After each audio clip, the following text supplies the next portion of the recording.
Warga di aliran Sungai Krueng Merebo sejak awal Oktober diresah dengan kemunculan buaya. Hewan yang terkenal dengan pembunuh berdarah dingin ini warawiri di aliran sungai di Desa Ranto Panyang dan Masjid Tuha, Kecamatan Merebo, Aceh Barat.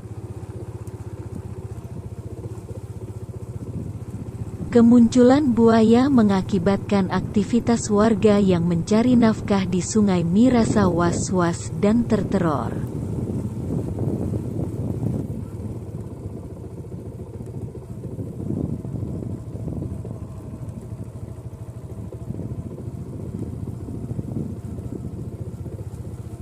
Biasa warga di Sungai Krueng Merebo menjala ikan, mencari kerang dan menambang pasir sebagai mata pencaharian.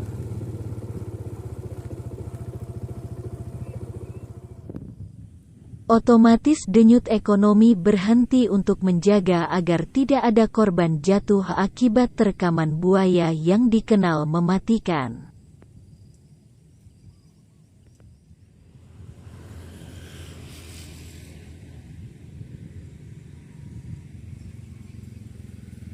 Lalu petugas BKSDA Aceh mulai melakukan antisipasi dengan memasang pampet sebagai tanda agar hati-hati dalam beraktivitas.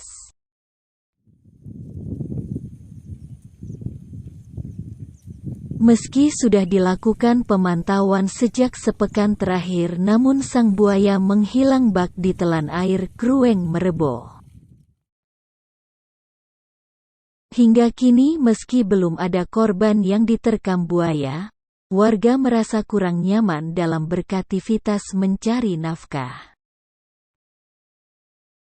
Entahlah bagaimana jadinya, semoga sang buaya bisa hidup berdampingan dengan manusia yang notabene sama-sama mencari makan. Semoga tidak ada korban di kedua sisi kehidupan antara hewan dan manusia.